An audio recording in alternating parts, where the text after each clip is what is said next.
The Krethak Armada thought they were alone in the staging zone.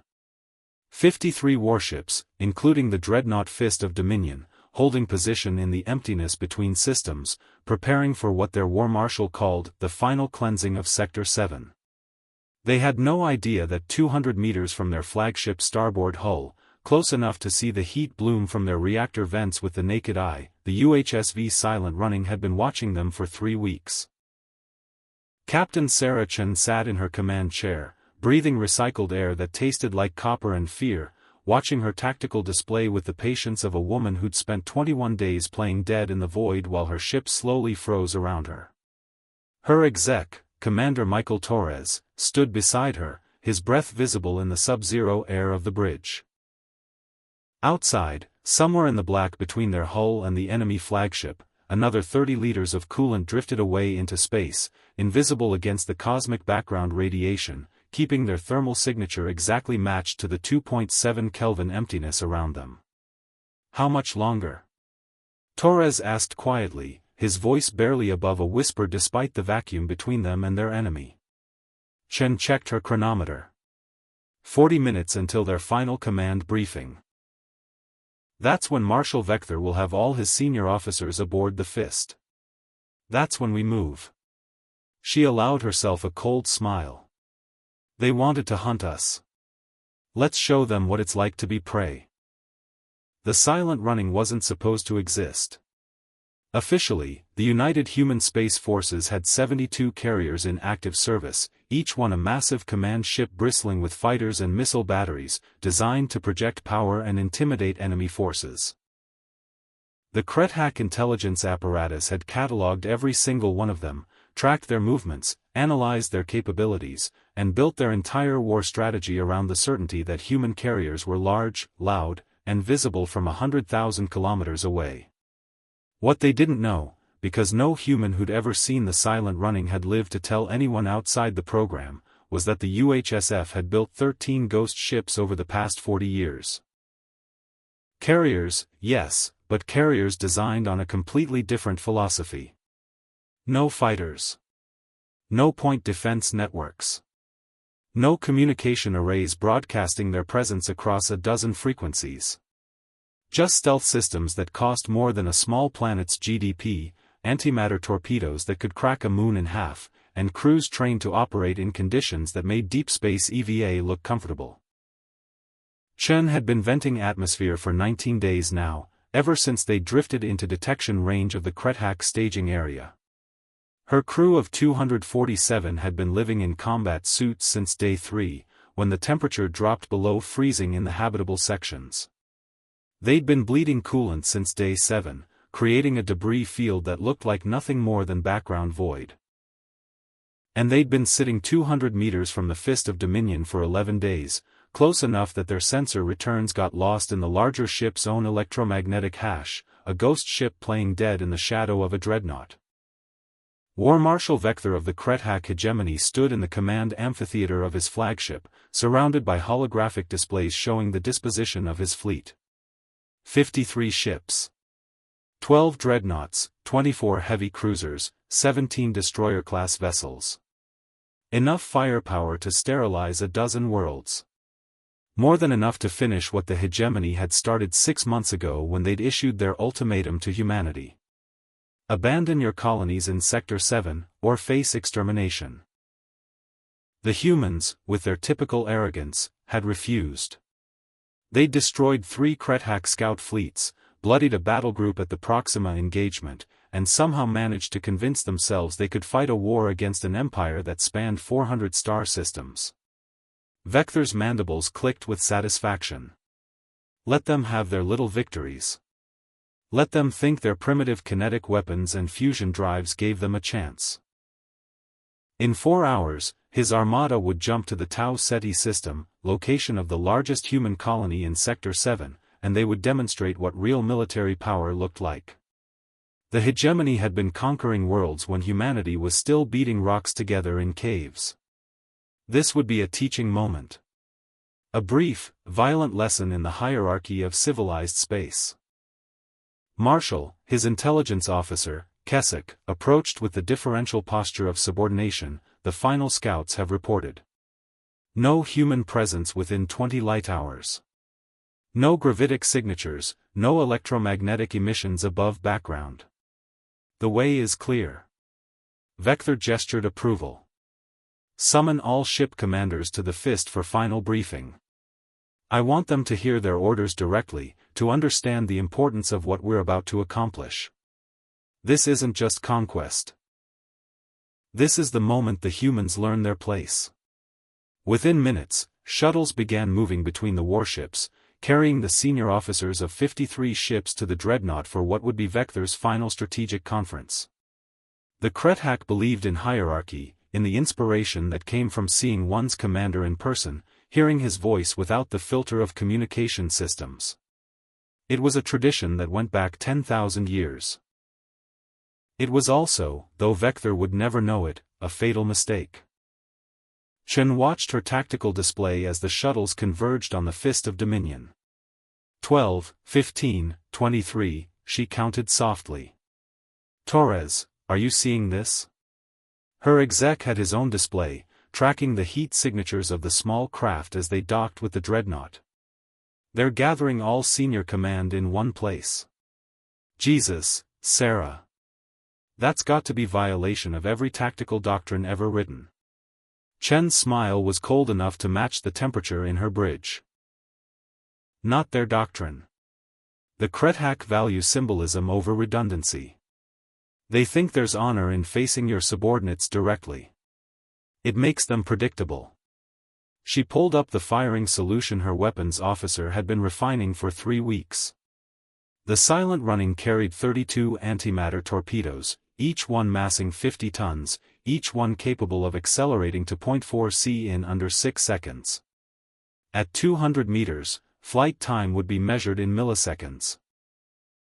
The Krethak point defense systems, calibrated for threats at thousands of kilometers, wouldn't even recognize an incoming signature before impact. Lieutenant Vasquez, Chen addressed her weapons officer, how many torpedoes do we need to guarantee a reactor kill on a dreadnought? Vasquez didn't hesitate. 6, ma'am. Penetrators to breach the hull, then antimatter warheads direct into the reactor compartments. But at this range, we could do it with 3 if we place them perfectly. Then we'll use 6 anyway, Chen decided. Because I don't believe in perfectly. And because we have 26 more torpedoes for the rest of the fleet. She brought up the extended firing solution, the plan she'd been developing since day 1 of this operation. The silent running would fire all 32 torpedoes in a programmed sequence lasting 40 seconds. 6 into the Fist of Dominion, targeted at the reactor cores and the command amphitheater. Another 16 into the 12 dreadnoughts, distributed for maximum kill probability. The remaining 10 would hit the ammunition storage sections of the heavy cruisers, triggering secondary explosions that would do the destroyers' work for them. Then, in the chaos and confusion, while the Krethak fleet tore itself apart trying to find an enemy that was already gone, the silent running would do what it did best. Disappear. Ma'am, her navigator, Ensign Park, spoke up from his frozen station, jump calculations are locked. The moment we fire, we can be 20 light-years away in 15 minutes. Chen nodded. The jump drive was the one system they couldn't disguise, couldn't hide. The moment they spun it up, every sensor in the Krethak fleet would see it. But by then, it wouldn't matter. By then, half their command structure would be dead and the rest would be dealing with catastrophic damage across their entire fleet. Torres checked his own chronometer. 37 shuttles now docked with the Fist. That's got to be every ship commander, every executive officer. Marshal Vector really did call them all in. He shook his head inside his helmet. Part of me almost feels bad about this. It's not exactly sporting. Chen turned to look at him, her face hard inside the faceplate of her combat suit. Sporting? Michael, they issued an extermination order. They told 12 million colonists in Sector 7 to leave their homes or die. They've killed 400,000 humans in 6 months of war. They called us vermin, insects, primitives who needed to be cleared away so a superior species could expand. She gestured at the tactical display, at the fleet that represented enough firepower to glass a dozen worlds. This isn't sport. This is war. And we didn't ask for it, but we're damn sure going to finish it. She took a breath of the cold, thin air and spoke to her entire crew over the internal comm. All hands, this is the captain. In 5 minutes, we're going to fire every torpedo we have into the heart of the Krethak staging fleet. After 3 weeks of living in this freezer, breathing recycled air and watching our enemy get comfortable, we're about to show them why you never, ever assume you're alone in the dark. Weapons, confirm firing sequence locked. Navigation, confirm jump solution ready. Engineering, I need you to give me full power to the drive the moment those torpedoes clear our tubes. We're going to hit them so hard they forget their own names, and then we're going to vanish like we were never here. Are we clear? Across the ship, despite the cold and the fear and the 3 weeks of cramped misery, 247 voices answered in perfect unison. Clear, ma'am. War Marshal Vector stood before his assembled commanders, 73 of the Krethak hegemony's finest military minds, gathered in the command amphitheater of the Fist of Dominion. The air was thick with confidence, with the certainty that came from overwhelming force and 10,000 years of conquest. Today, Vector began, his voice carrying the resonance of absolute authority, we complete what our ancestors began. The purge of unworthy species from civilized space. The humans have shown spirit, yes. They've demonstrated a certain crude cunning. But spirit and cunning mean nothing against superior numbers, superior technology, superior discipline. In 4 hours, we jump to Tau Ceti. In 6 hours, we commence bombardment. In 12 hours, the largest human colony in Sector 7 will be a crater, and the survivors will finally understand their choice. Submit, or die. The commanders clicked mandibles in agreement, the Krethak equivalent of applause.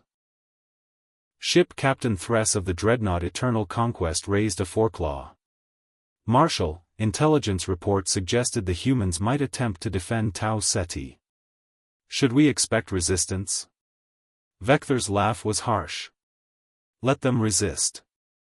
Let them bring their carriers, their cruisers, their pathetic kinetic batteries. We'll swat them from space like the insects they are. Our smallest vessel outmasses their largest. Our shields can withstand anything they can throw at us. This isn't a battle. It's an extermination. That was the moment Captain Sarachan pressed the firing stud.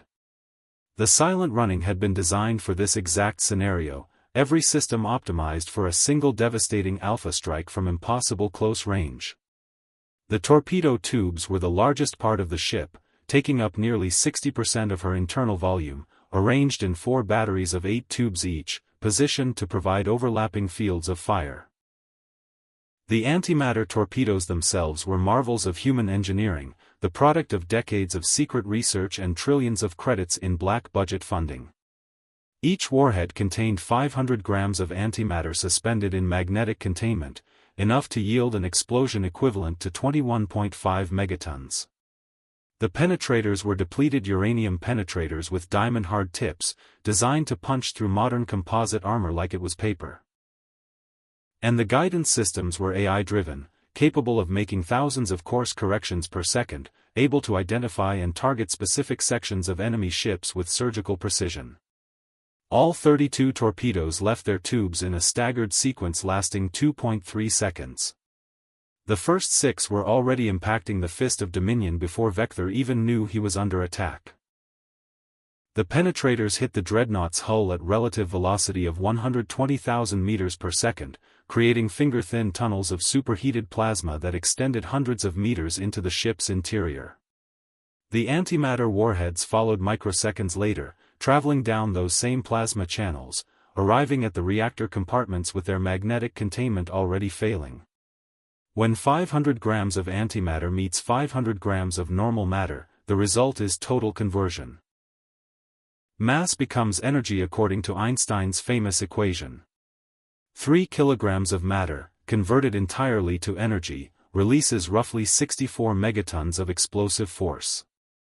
6 torpedoes meant 129 megatons, all of it released inside the Fist of Dominion's reactor sections. The dreadnought came apart like a flower blooming in fast forward. The reactor explosions created a cascade failure that ripped through every deck, every compartment, every section of the massive warship in under 4 seconds. War Marshal Vector had just enough time to see his holographic display light up with proximity warnings before the deck beneath his feet turned to plasma. He died along with 73 ship commanders, 4,000 crew members, and any hope the Krethak had of a coordinated response to what happened next. Because while the Fist of Dominion was tearing itself into expanding clouds of superheated gas, 16 more torpedoes were finding their targets. Dreadnought Eternal Conquest, 4 torpedoes, reactor kill, total crew loss. Dreadnought Pride of the Hegemony, 3 torpedoes, magazine detonation, broke in half. Dreadnought Unbreakable Will. 2 torpedoes, failed reactor containment, secondary explosions across all decks. Down the line it went, a cascade of destruction that took the Krethak armada from overwhelming force to scattered wreckage in under 30 seconds. The ships that weren't hit directly suffered almost as badly.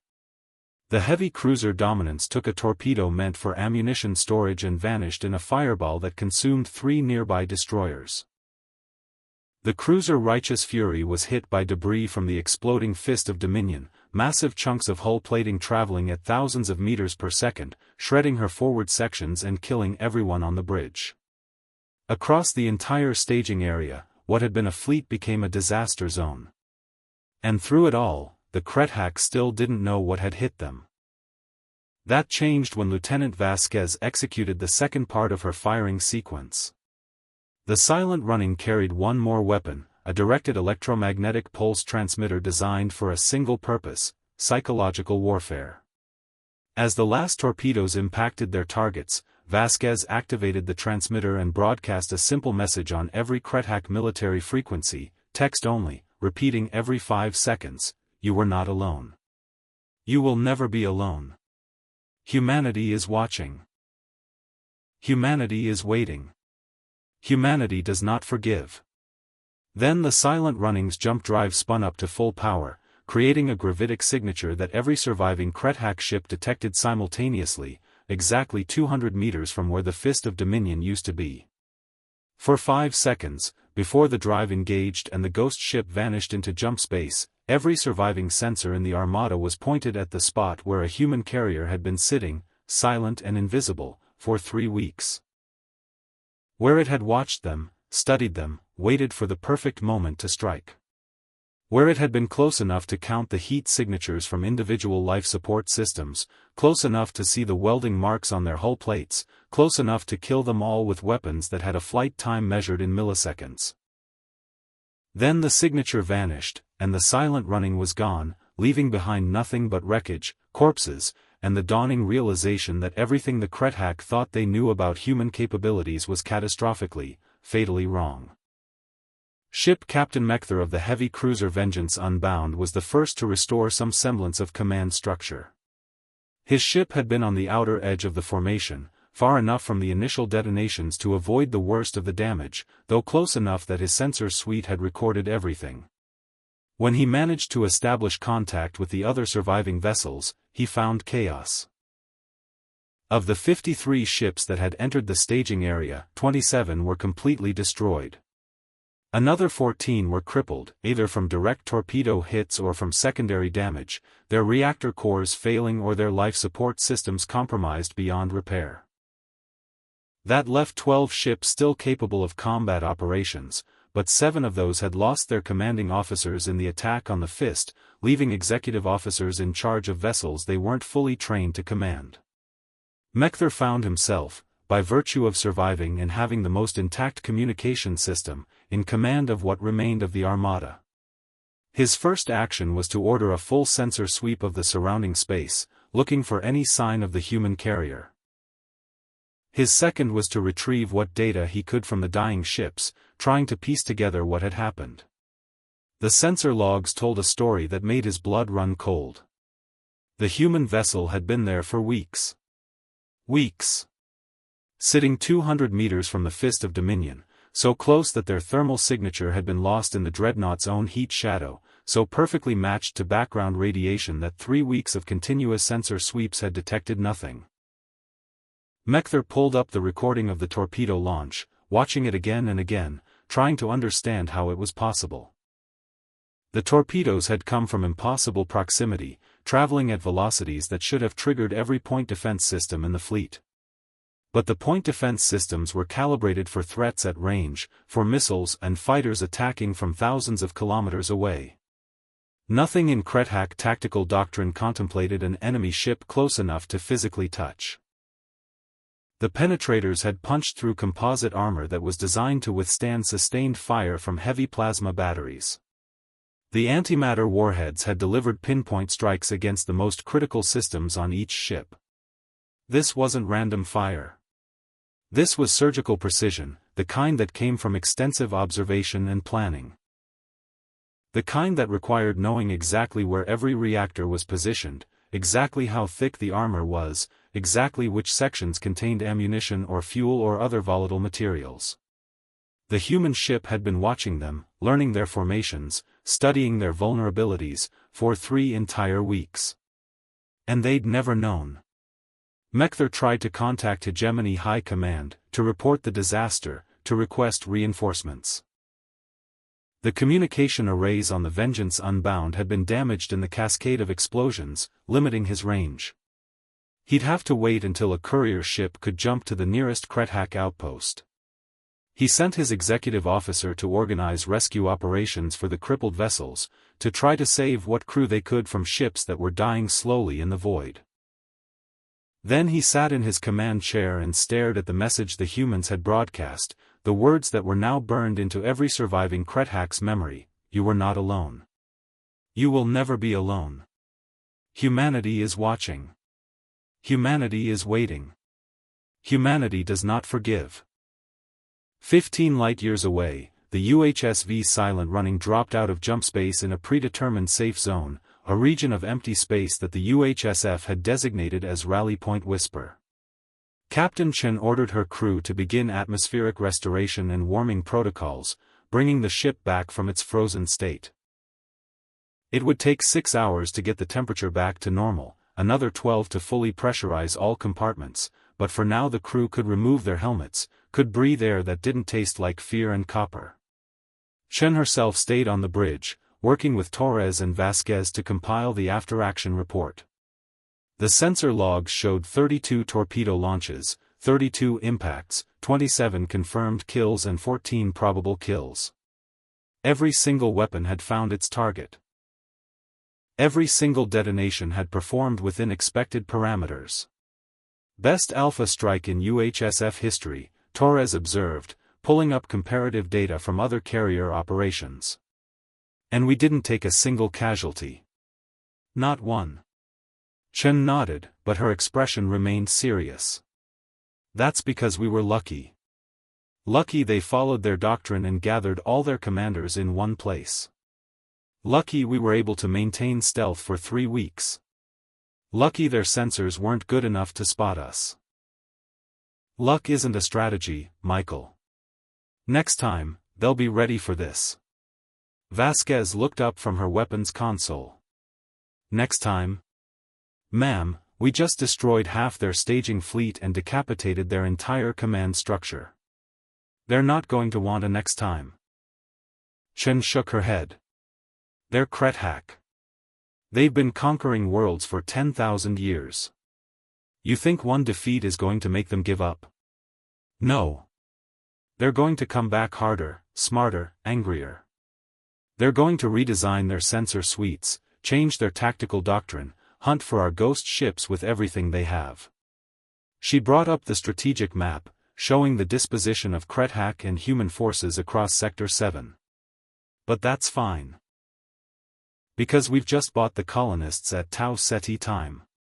Time to evacuate, time to fortify, time to bring in reinforcements. And we've taught the Krethak something they desperately needed to learn. What's that, ma'am? Torres asked. Chen's smile was cold. That there's a difference between being technologically superior and being militarily superior. They have better shields, better engines, better sensors. Fine.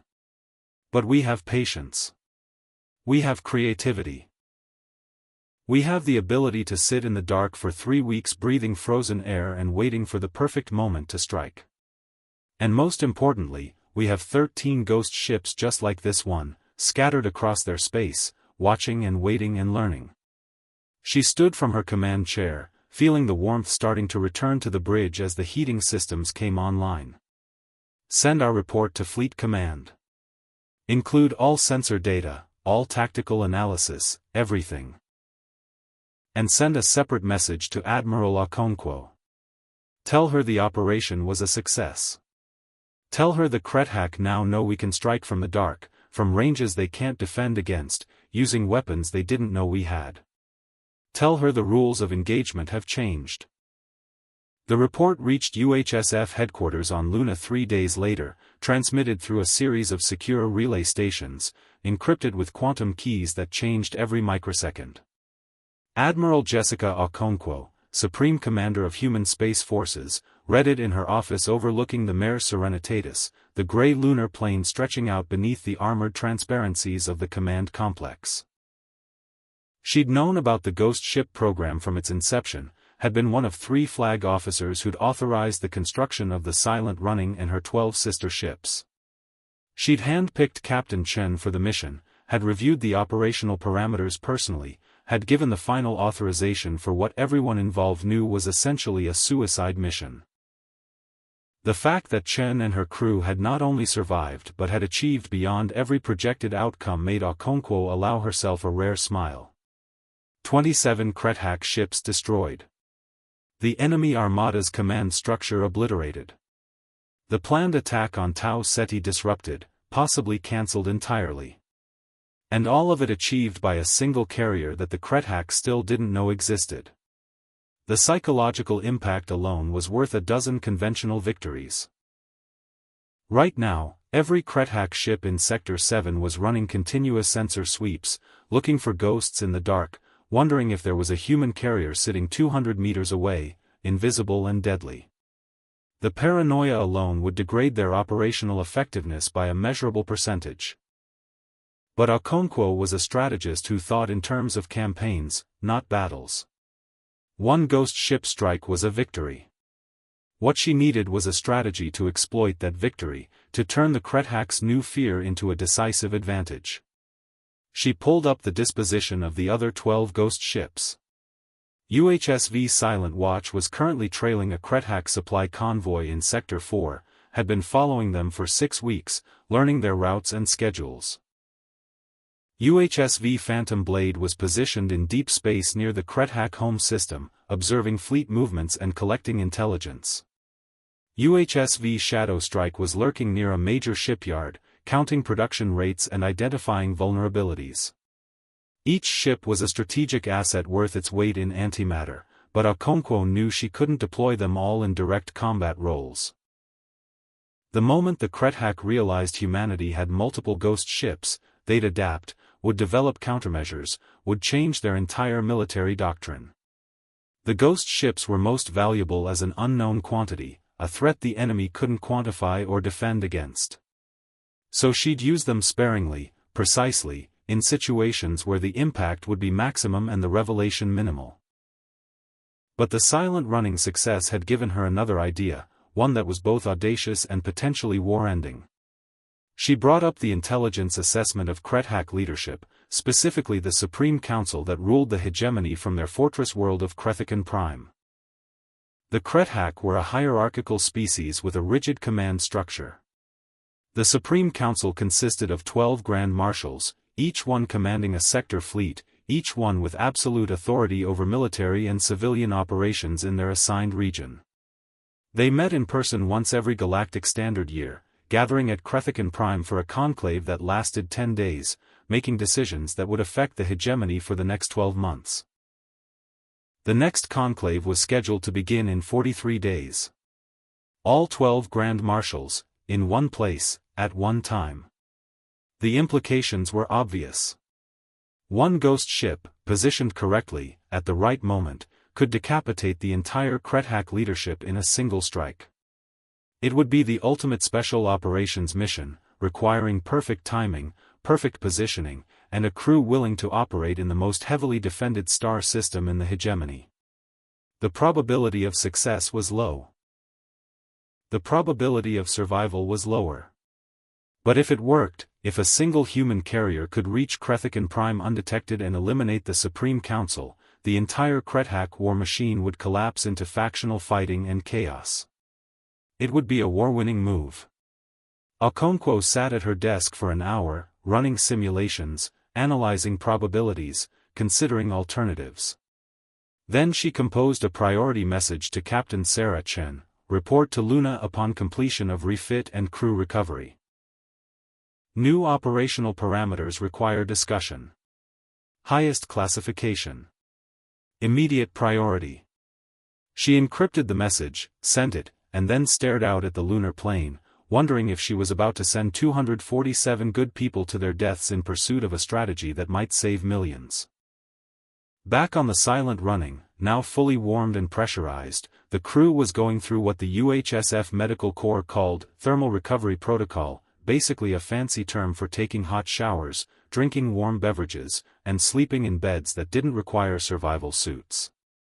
Chen had given them 6 hours of downtime, knowing they'd earned it after 3 weeks of frozen hell.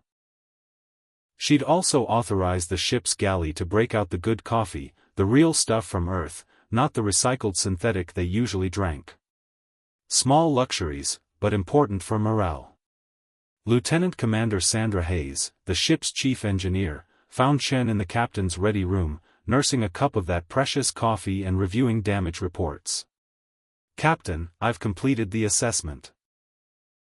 We're in remarkably good shape for a ship that just fired its entire armament and jumped 15 light-years. The torpedo tubes are all functional, ready for reload once we get to a supply depot. The jump drive is nominal, no degradation from the emergency spin-up. And the stealth systems." Hayes paused, shaking her head in what looked like wonder. "Ma'am, we ran those systems at maximum capacity for 3 weeks straight. Every heat sink, every coolant line, every thermal baffle. By all engineering principles, something should have failed. But we didn't have a single critical malfunction. Whoever designed these systems built them to tolerances I've never seen before." Chen nodded. The Ghost Ship program had a blank check for 40 years. They didn't cut corners because they couldn't afford to. Every system on this ship is redundant, triple certified, tested beyond failure points. She took another sip of coffee. "But I want a complete inspection anyway. Strip the stealth systems down to component level, replace anything that shows even minimal wear. Because Admiral Okonkwo's message suggests we're going to need them again soon." Hayes raised an eyebrow. "Another mission already? We just got back from sitting in a freezer for 3 weeks. War doesn't pause for comfort, Commander," Chen replied. "And if I'm reading the Admiral correctly, she's got something bigger in mind. Something that makes sitting 200 meters from a dreadnought look like a training exercise." She finished her coffee and stood. "Get me that full report within 12 hours. I want to know everything about this ship's condition before we even think about another operation." Hayes saluted and left, leaving Chen alone with her thoughts and the weight of command. She'd joined the Ghost Ship program knowing it would be dangerous, knowing that every mission could be the last one. But she'd also joined because she believed in what humanity was fighting for, believed that the Krethak's vision of galactic order, where superior species conquered and subjugated inferior ones, was fundamentally wrong and needed to be opposed. The fact that they'd just proven humans could strike from darkness, could achieve impossible victories through patience and precision, gave her hope that this war was winnable.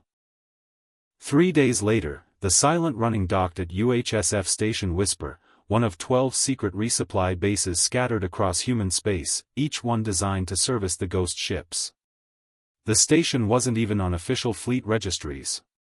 As far as most of the UHSF was concerned, it didn't exist.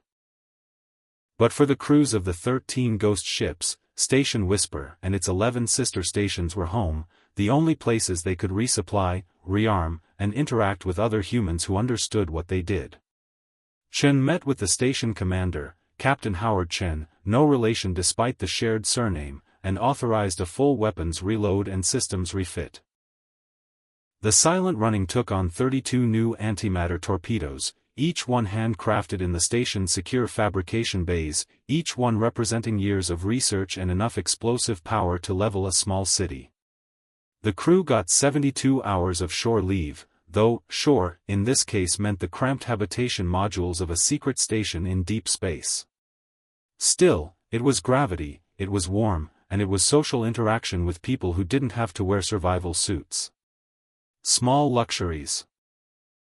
Chen herself took a shuttle to Luna, making the 3-day journey at high acceleration, arriving at UHSF headquarters with just enough time to shower and change into a fresh uniform before her meeting with Admiral Okonkwo.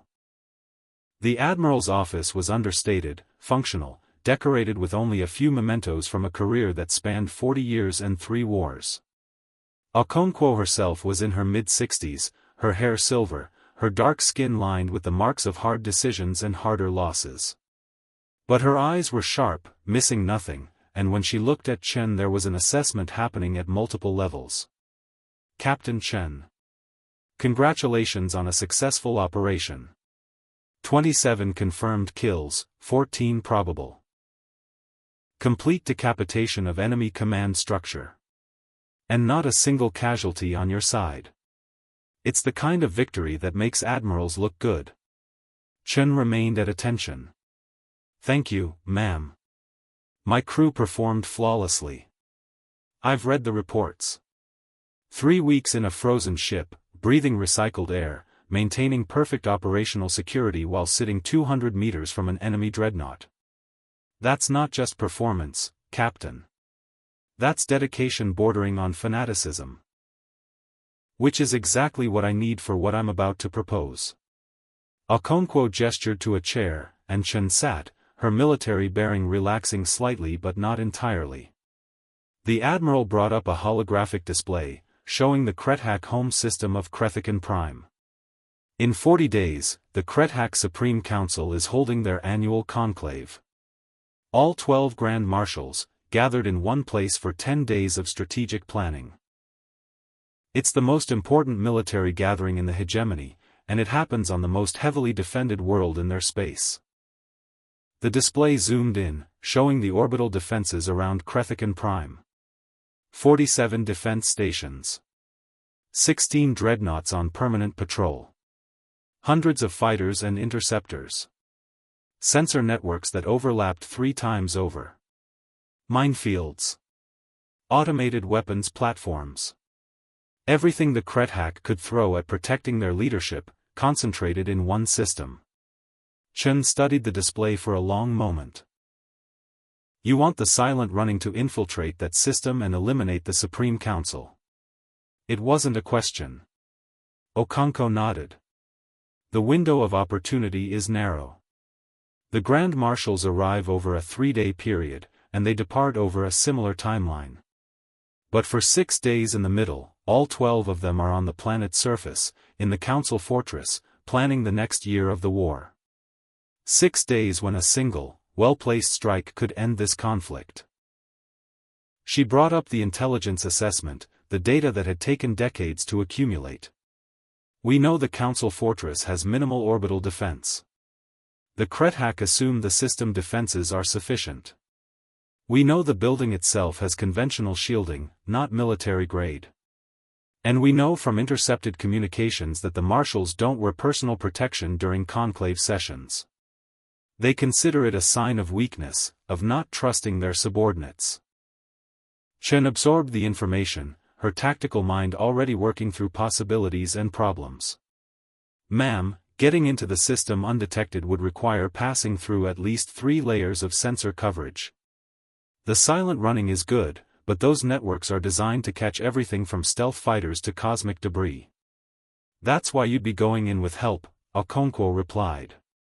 She brought up new data, showing the movements of Krethak supply convoys. Every 10 days, a convoy of 40 to 50 cargo ships enters the Krethakan system, bringing supplies, equipment, civilian goods. They're scanned at the periphery, but once they're cleared, they proceed directly to the planet. Your ship would drift into position along their approach vector, match their velocity and trajectory, and essentially hide in their sensor shadow. By the time you reach orbital position, you'll have been scanned as part of the convoy without actually being detected. Chen frowned. That assumes we can time our approach perfectly, that we can maintain stealth through multiple checkpoint scans, and that we can then break away from the convoy at the right moment to achieve strike position. Any one of those variables goes wrong, we're trapped in the most heavily defended system in the hegemony with no backup and no escape route. Yes, Okonkwo agreed. The probability of success is 38%. The probability of crew survival, even in a successful mission, is 12%. I'm not going to sugarcoat this, Sarah. This is a suicide mission in everything but name. But if it works, if you can take out the Supreme Council, the Krethak lose their entire leadership structure. 12 different sector fleets, each one with their own Grand Marshal's heir apparent, each one with their own strategic priorities. They'll spend years fighting among themselves for control. The war ends, not because we defeated them militarily, but because we decapitated their government and let them tear themselves apart. She paused, letting Chen absorb that. I need to know if you and your crew are willing to accept this mission. I won't order it. This has to be voluntary, because what I'm asking goes beyond normal duty. Chen was quiet for a long moment, staring at the holographic display of Krethakan Prime, at the orbital defenses that would kill them if they were detected, at the fortress that held 12 Grand Marshals who'd ordered the deaths of 400,000 humans.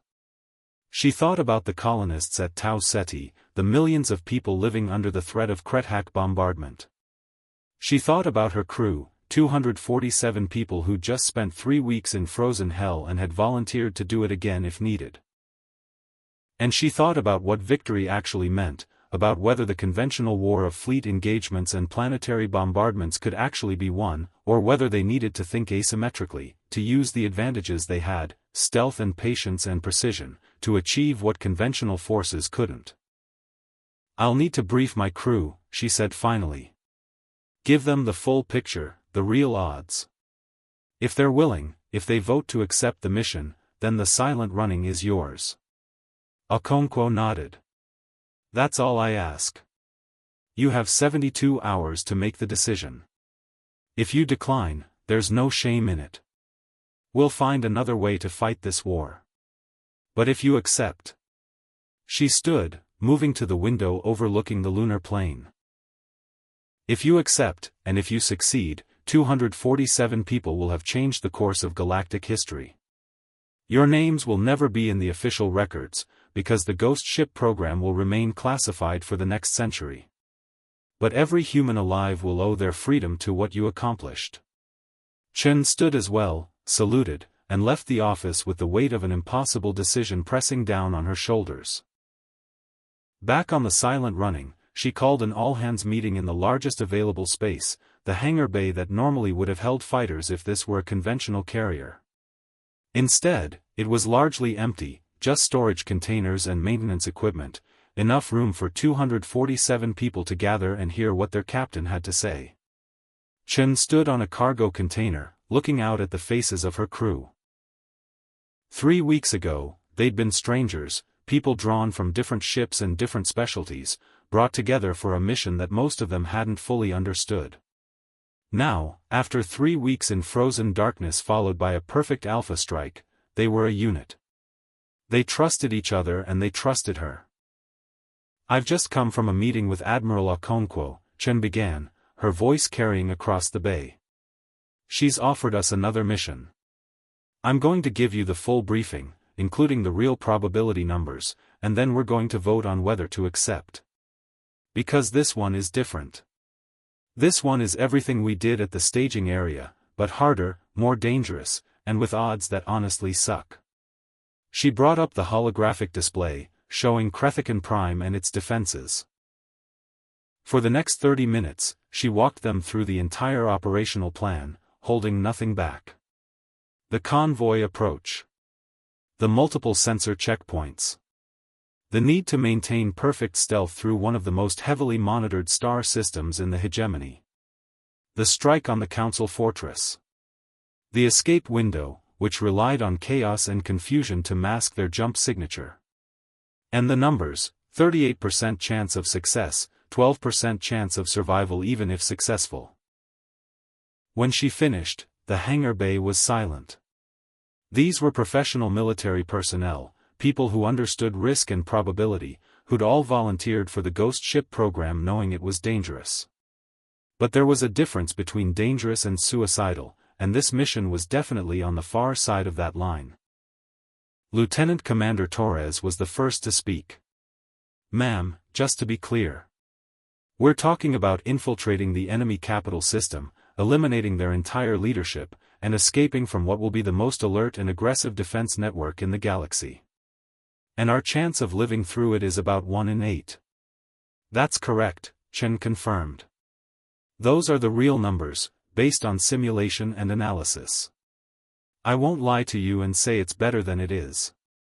"And if we succeed?" Lieutenant Vasquez asked. "If we actually pull this off?" "The war ends," Chen replied. "Not immediately, but within months. The Krethak lose their unified command structure. 12 sector fleets start fighting each other for control. Humanity gets breathing room, gets time to fortify our territory, gets a chance to survive this." She paused. "But I want to be clear. This isn't about glory or recognition.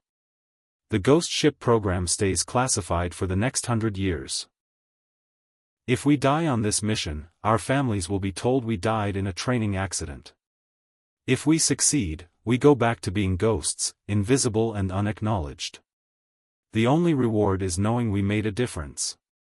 Ensign Park, the young navigator who'd calculated their escape vector at the staging area, raised his hand. "Captain, I have a question. If we vote no, if we turn this down, what happens to the mission?" "Fleet Command will look for another way to accomplish the objective," Chen answered honestly. "Maybe they'll try a conventional assault, sacrifice a battle group to get close enough for a bombardment. Maybe they'll try to infiltrate special forces onto the planet's surface. Maybe they'll decide it's not worth the risk and focus on conventional warfare. But those alternatives all have higher casualty counts and lower success probabilities. The Ghost Ship approach, as insane as it sounds, is actually the best option available." She looked across the faces of her crew, seeing the doubt and fear and determination. "I'm going to step out for 10 minutes. Talk among yourselves. When I come back, we'll vote. Simple majority decides. If we go, we all go together. If we stay, we all stay together. No judgment either way." She climbed down from the cargo container and left the hangar bay, leaving her crew to make the hardest decision of their military careers.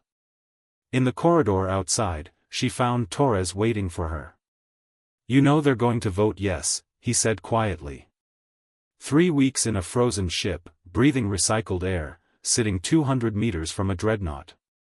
People who can do that aren't the kind who turn down a mission just because the odds are bad. "Maybe," Chen replied. "But I needed to give them the choice. Needed them to understand what we're volunteering for." She leaned against the bulkhead, feeling the weight of command like a physical pressure. "Michael, I'm scared. Not just for myself, but for all of them. 247 people trusting me to lead them into something that has a 98% chance of killing us all." Torres nodded. "That's good. Fear means you're taking it seriously. The day you stop being scared before a mission like this is the day you shouldn't be in command." He paused. "For what it's worth, I think we can do it. The staging area mission proved we're capable of things the Krethak can't even imagine. They still don't have proper countermeasures to our stealth systems. They're still using sensor doctrine designed for conventional warfare. And most importantly, they're arrogant. They think their home system is impregnable. That arrogance is a weapon we can use against them. 10 minutes later, Chen returned to the hangar bay. The conversation stopped as she climbed back onto the cargo container. "All right," she said. "Time to vote. Everyone who's willing to accept this mission, raise your hand." For 3 seconds, nothing happened. Then Lieutenant Vasquez raised her hand. Then Torres. Then Hayes. Then Park. And then, like a wave spreading across the bay, every single member of the crew raised their hands. All 247 of them. Chen felt something catch in her throat, had to swallow hard before she could speak. "Anyone opposed?" Silence. "Then it's unanimous. We accept the mission." She brought the holographic display back up. "We have 37 days to prepare. That means 37 days of training, simulation, system checks, tactical planning, and contingency development. We're going to practice infiltration runs until we can do them in our sleep. We're going to drill emergency procedures until they're muscle memory. We're going to study the Krethack home system until we know it better than they do. And we're going to be ready." She looked across her crew, at the faces that were now committed to what might be their last mission. "I know what I'm asking of you. I know the odds. But I also know that if anyone can pull this off, it's the crew of the Silent Running. We've already proven we can do the impossible. Now we're going to prove it again." Dismissed. As the crew filed out, heading to their stations and quarters, Chen pulled up her personal comm and sent a message to Admiral Okonkwo. "Mission accepted. All hands volunteered. Request all available intelligence on Krethakan Prime and 37 days for preparation." The response came back within minutes: "Approved. Prepare to receive data dump." And Sarah, good hunting. The next 37 days were a blur of preparation. The Silent Running ran continuous simulations, using every scrap of intelligence the UHSF had on the Krethack home system. They practiced approach vectors, matching velocity with the supply convoys that entered Krethakan Prime every 10 days. They drilled emergency procedures for dozens of different failure scenarios, from detection at the outer sensor nets to point defense fire during the strike itself. Chen personally reviewed every system on the ship, from the stealth baffles to the torpedo guidance computers. She worked with Hayes to develop contingency plans for mechanical failures, with Torres to game out tactical scenarios, with Vasquez to perfect the firing solution for the Council Fortress. They brought in specialists from Fleet Intelligence, people who'd spent decades studying the Krethack, who could brief them on enemy psychology, on how the Krethack would respond to different situations. They learned that the Krethack trusted hierarchy above all else, that their entire military doctrine was based on the assumption that officers would follow orders without question. They learned that the concept of asymmetric warfare, of deliberately hiding among civilian traffic or playing dead in space, was considered dishonorable by Krethack standards. They learned that the Supreme Council was seen as semi-divine by the Krethack population, that the idea of attacking them directly would be considered unthinkable heresy. All of which meant the defenses around the Council Fortress, despite being on the most protected planet in the hegemony, were actually designed to stop conventional threats. Orbital bombardment. Fighter strikes. Missile attacks. Things that came from outside, from space, from expected vectors. The idea that a ship could drift in with a supply convoy, hide in plain sight among cargo haulers, and achieve strike position at close range simply wasn't in the Krethack threat matrix. On day 28, Chen gathered her senior officers for a final strategic review. "Here's how it works," she began, pulling up the operational timeline. Day 1, we drift into position along the convoy approach vector, 3 million kilometers from the Krethakan system. We'll be running full stealth, thermal signature matched to background radiation, exactly like we did at the staging area. Day 2, the convoy enters the system. We adjust our position to place ourselves in their sensor shadow, using their mass and energy signatures to mask our presence. The convoy gets scanned at the outer sensor net, but will be hidden in their electromagnetic hash. Day 3, the convoy proceeds through 2 more checkpoint scans as it approaches the planet. We maintain position, maintaining perfect velocity match, making sure we look like just another piece of background clutter. Day 4, the convoy enters orbital approach. This is the critical moment. We have to break away from the convoy without triggering alarms, drift into strike position above the Council Fortress, and do it all while 12 dreadnoughts and 47 defense stations are watching the orbital space. Torres pulled up the firing solution. Once we're in position, we'll be approximately 800 kilometers above the fortress. Firing solution calls for 6 torpedoes, spaced for redundant impact. The fortress shields are civilian-grade, designed for meteors and debris. Our penetrators will go through them like paper. Flight time from launch to impact is 43 seconds. Vasquez continued the briefing.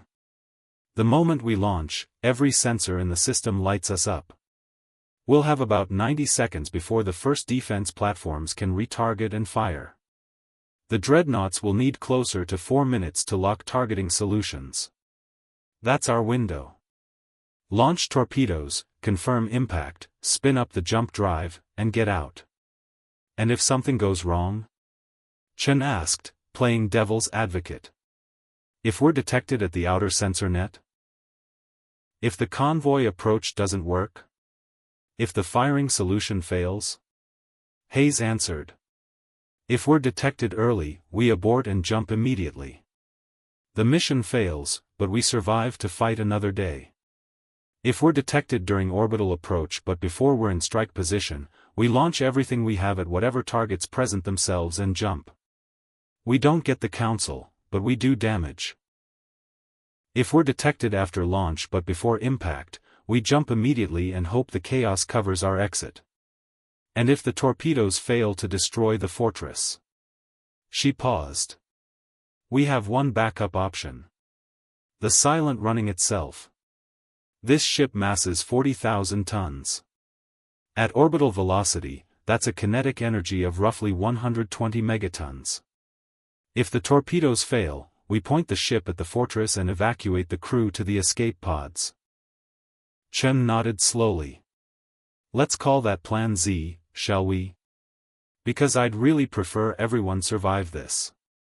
She studied the timeline again. The Supreme Council convenes on day 43. We need to be in position on day 42, which means we need to leave in 3 days. Lieutenant Park, confirm our jump calculations. I want 3 different routes to the Krethikan system, in case we encounter Krethak patrols and need to adjust. Park pulled up the navigation data. Already done, ma'am. Primary route takes us through 7 jumps, total travel time of 9 days. Secondary route is longer but avoids major Krethak patrol zones. Tertiary route is the absolute quickest, 5 jumps in 6 days, but takes us through contested space where we're more likely to encounter enemy ships. We'll use the primary route, Chen decided. 9 days gives us 3 days of contingency time if something goes wrong. Better to arrive early and wait than to rush and arrive unprepared. She looked at each of her senior officers. I know I've said this before, but I'm going to say it again. We're about to attempt something that violates every principle of sane military planning. We're going to infiltrate the most heavily defended system in enemy space, assassinate their entire government, and escape before they can react. The odds are terrible. The risks are catastrophic. And if we fail, we won't get a second chance. Torres smiled grimly. Good thing we don't plan on failing, then. 3 days later, the UHSV silent running departed Station Whisper on the first jump of what would either be the most successful special operation in human history or the most spectacular failure. Chen sat in her command chair as the jump drive spun up, feeling the familiar disorientation as the ship translated from normal space to the weird not quite reality of jump space, where distances compressed and physics became negotiable. The jump lasted 6 hours, subjective time, though objective time experienced was only minutes.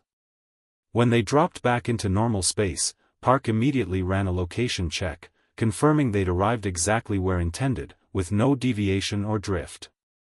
Jump 1 complete, ma'am. No contacts on sensors. Course laid in for Jump 2. They proceeded through the jumps methodically, taking no chances, running full sensor sweeps between each translation.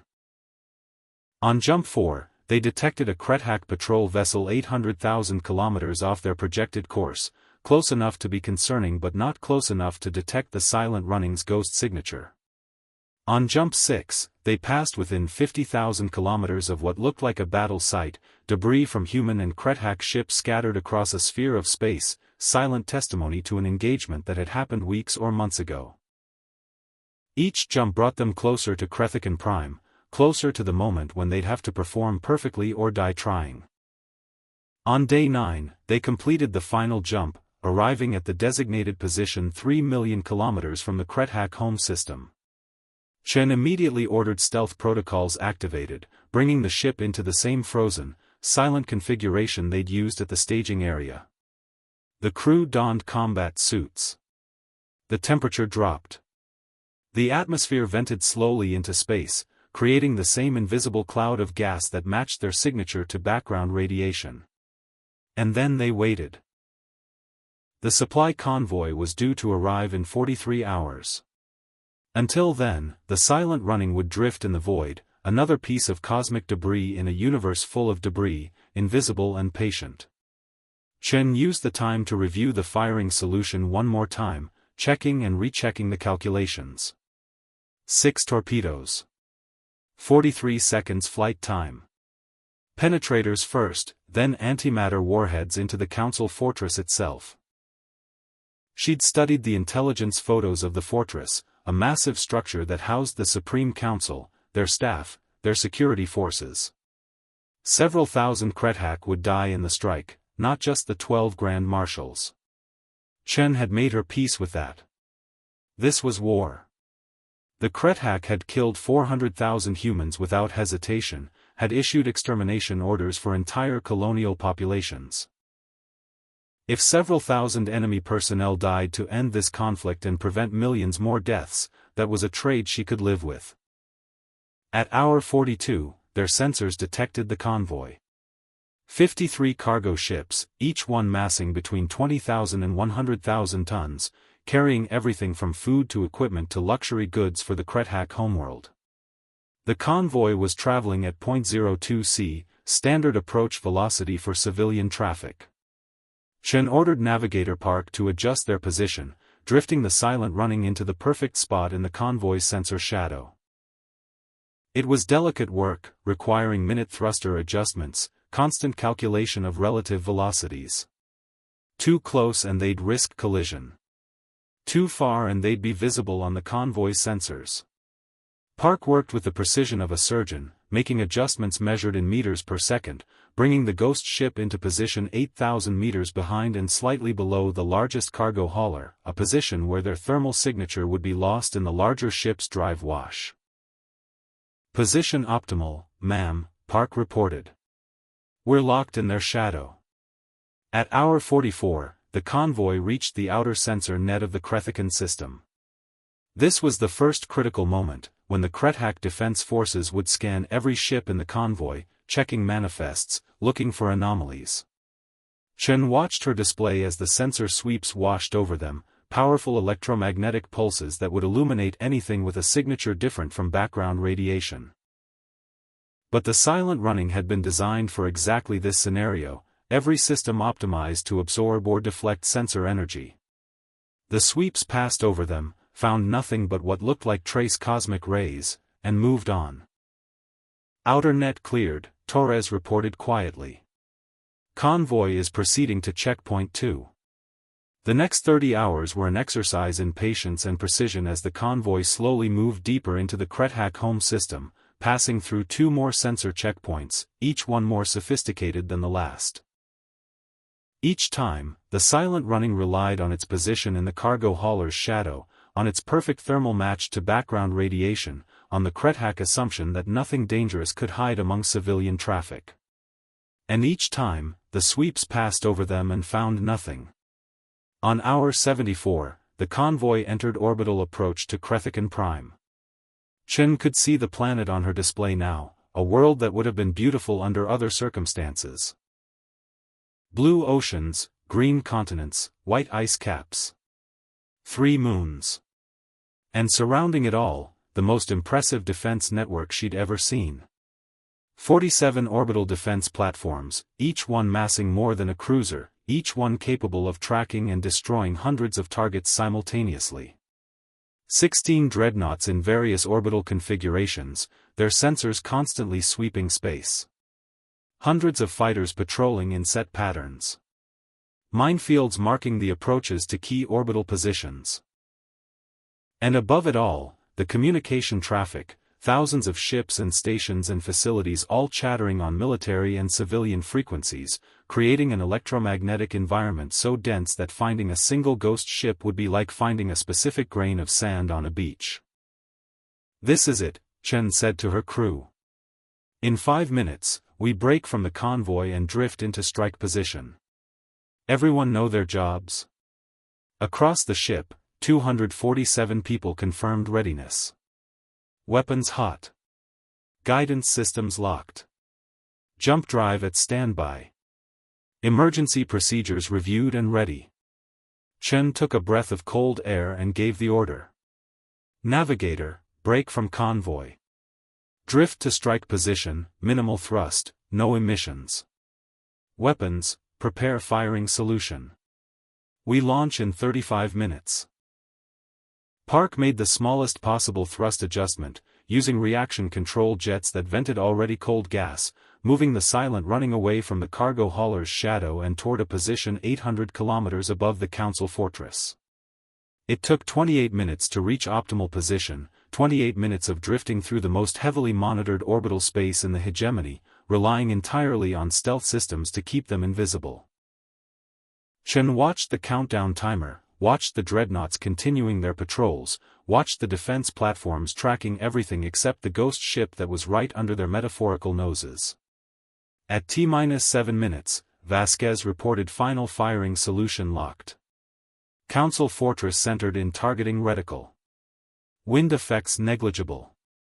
Atmospheric entry angle optimized. All 6 torpedoes tracking green. Permission to arm? Arm, Chen confirmed.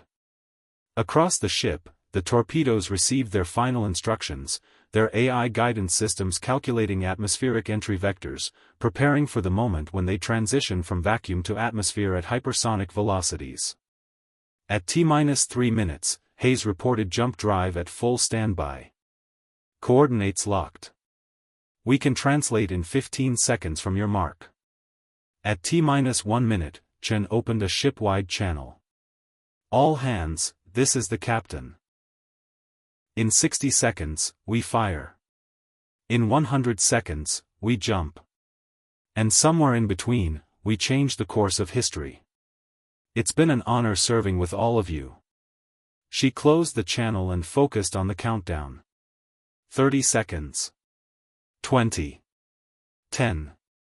Weapons, Chen said quietly. Fire.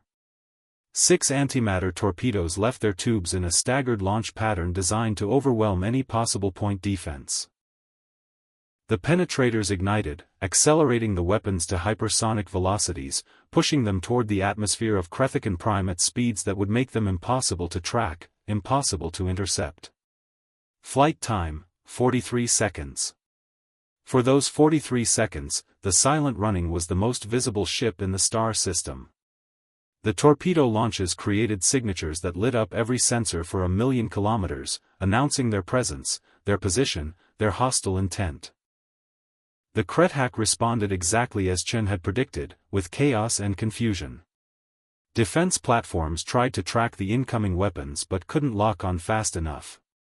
Dreadnoughts calculated firing solutions that were obsolete before they completed. Fighter squadrons scrambled but had no target coordinates. And through it all, 6 torpedoes fell toward the Council Fortress like the fist of an angry god. The penetrators hit atmosphere at Mach 47, creating shock waves that rattled windows across the continent. They punched through the civilian-grade shields without slowing, bored through 6 meters of armored building material, and cleared paths for the antimatter warheads that followed microseconds behind. When 500 grams of antimatter meets 500 grams of normal matter at the heart of the Council Fortress, the result is total conversion. 6 warheads. 3 kilograms of total mass converted to energy. 129 megatons released in a space smaller than a football field. The Council Fortress didn't explode. It simply ceased to exist. Along with the Supreme Council, their staff, their guards, and several thousand Krethak who'd been in the surrounding buildings. The explosion created a mushroom cloud visible from orbit, a fireball that lasted 3 seconds and turned 6 square kilometers of the planet's surface into molten glass. Chen watched the detonations through her sensors, confirmed impact, confirmed kill. 12 Grand Marshals, eliminated. Jump drive, execute. The silent running's jump drive had been charging the entire time the torpedoes were in flight. The moment Chen gave the order, it engaged, creating a gravitic anomaly that twisted space and translated the ship from normal space to jump space in under 2 seconds. Behind them, the Krethak defense network finally began to respond, dreadnoughts firing at where the ghost ship had been, defense platforms launching missiles at empty space. But by then, the silent running was gone, vanished into jump space with no trace left behind except the message of what they'd accomplished. In the Council Fortress, or rather in the crater that had been the Council Fortress, the Supreme Council of the Krethak hegemony was gone. All 12 Grand Marshals. Dead. Vaporized in an antimatter explosion that had come from nowhere, from a ship that shouldn't have been able to penetrate their defenses, from an enemy that had demonstrated once again that humanity's capacity for asymmetric warfare was far beyond anything the Krethak had imagined. The political consequences were immediate and catastrophic. Within hours, the 12 sector fleets learned their Grand Marshals were dead. Within days, their designated successors began maneuvering for power. Within weeks, the Krethak hegemony fractured into a dozen competing factions, each one claiming legitimate authority, each one willing to fight the others to assert that authority. The war against humanity didn't end immediately. Individual Krethak fleets continued to operate according to their last orders, continued to engage human forces in Sector 7 and beyond. But the unified strategic command was gone. The coordinated operations ceased. The extermination orders went unenforced. And slowly, as the Krethak factions focused more on fighting each other than on fighting humanity, the pressure on human colonies began to ease. The UHSV Silent Running, meanwhile, completed 3 more jumps and arrived at Rally Point Whisper, where they'd conducted their first mission debrief after the staging area strike. This time, Captain Chen's message to Admiral Okonkwo was brief: mission accomplished. Supreme Council eliminated. 0 casualties. Returning to Station Whisper for refit. The response came back even more brief: well done. Come home. The crew of the Silent Running returned to their secret station, docked, and stepped off their ship to a greeting that was unprecedented in the Ghost Ship program. The crews of 3 other Ghost ships, the Phantom Blade, Silent Watch, and Shadow Strike, all of which had docked for resupply, had lined the docking bay in what could only be called an honor guard. When Chen emerged, still in her combat suit, still exhausted from the 9-day journey back from Krethikan Prime, the assembled crew stood at attention and saluted. No words. No cheers. Just silent acknowledgement that the crew of the Silent Running had achieved something that would never be publicly acknowledged but would be remembered among those who knew for as long as the Ghost Ship program existed. Chen returned the salute, then walked through the assembled crews to find Admiral Okonkwo herself waiting in the station commander's office. The Admiral stood when Chen entered, and for a long moment, the 2 women just looked at each other. Then Okonkwo spoke. 2 missions. 2 perfect outcomes. 27 ships destroyed at the staging area. The entire Krethak Supreme Council eliminated at Krethikan Prime. 0 casualties on either operation. Captain Chen, in 40 years of military service, I have never seen results like this. Chen allowed herself to relax slightly, the exhaustion of the past weeks catching up with her. We were lucky, ma'am. Lucky the Krethak didn't have countermeasures to our stealth systems. Lucky their doctrine made them predictable. Lucky everything went according to plan. Luck is what happens when preparation meets opportunity, Okonkwo replied. And you and your crew prepared for 3 weeks at the staging area, 37 days for Krethikan Prime. You earned every bit of that luck. She brought up the strategic situation display, showing the current state of the war. Thanks to what you accomplished, we're seeing the Krethak hegemony fracture in real time. 12 sector fleets, each one now claiming independent authority. 3 of them have already opened communications with human diplomats, seeking non-aggression pacts. 4 more have withdrawn from Sector 7 entirely to defend their core territories from rival factions. The war isn't over, but it's no longer existential. We have breathing room. We have time. And we have it because 247 people were willing to sit in the dark, in the cold, waiting for the perfect moment to strike. She paused. The ghost ship program will remain classified for the next 100 years. Your names won't appear in history books. Your families won't know what you really did. But everyone in the UHSF command structure knows. Everyone who matters knows.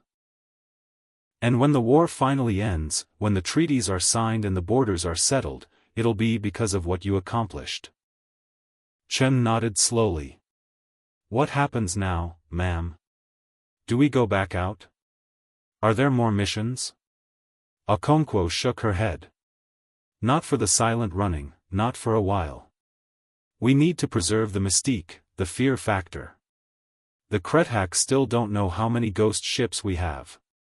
They still don't know how we penetrate their defenses. We want to keep it that way. So the 13 ghost ships are going to rotate operations, never showing the same capabilities twice, always keeping them guessing. She smiled slightly. Besides, I think your crew has earned some leave. Real leave, not 72 hours on a secret station. I'm authorizing a 6-month stand-down for the silent running. Rotational crew leave, full ship refit, training for new personnel to backfill anyone who wants to transfer out. No judgment if people decide ghost ship operations aren't for them after 2 suicide missions. Chen considered that. With respect, ma'am, I don't think anyone's going to transfer out. We just proved we can do the impossible. Twice. That's addictive.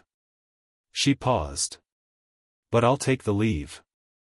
And I'll make sure my crew takes it too. Because you're right. We earned it. 6 months later, the war was effectively over. The Krethak hegemony existed only in name, fractured into a dozen squabbling factions that spent more time fighting each other than threatening humanity. 3 factions had signed non-aggression pacts with the UHSF. 2 more had actually requested military assistance against rival factions, offers that humanity politely declined. The colonies in Sector 7 were safe, rebuilding, expanding. The 12 million civilians who'd lived under threat of extermination were now planning new settlements, new industries, new futures. And across human space, though the details were classified and the names were redacted and the official history said nothing about ghost ships or antimatter torpedoes or crews who sat in frozen darkness for weeks at a time, there was a quiet understanding that humanity had won this war not through superior numbers or better technology, but through patience, precision, and the willingness to do what needed to be done. Captain Sarah Chen stood in the observation deck of Station Whisper, looking out at the stars, thinking about the war and the victories and the 247 people who trusted her to lead them into situations that should have killed them all. The silent running was docked behind her, undergoing its 6-month refit, every system being stripped, inspected, and certified. Her crew was scattered across human space, taking their earned leave, visiting families, breathing air that wasn't recycled and sleeping in beds that didn't require survival suits. In another 5 months, they'd return. They'd take the ghost ship back out into the dark. They'd watch and wait and prepare for the next impossible mission. Because that's what they were now, what they'd proven themselves to be. Ghosts in the darkness. Humanity's silent knife. The weapon that won the war not through conventional force but through unconventional excellence. And somewhere, on 12 different Krethak worlds, new faction leaders sat in hastily constructed command centers and looked at their strategic displays and wondered. Wondered how many ghost ships humanity had. Wondered where they were. Wondered if, at that very moment, there was a human carrier sitting 200 meters away, invisible and deadly, watching and waiting for the perfect moment to strike. That fear, that uncertainty, that knowledge that humanity could reach out and touch them whenever they wanted, was worth a dozen battle fleets. It was the ultimate strategic deterrent. And it was why, when the final peace treaties were signed and the borders were formally established, the Krethak factions all agreed to one simple principle. Don't threaten humanity. Because humanity doesn't forgive. And humanity is always watching.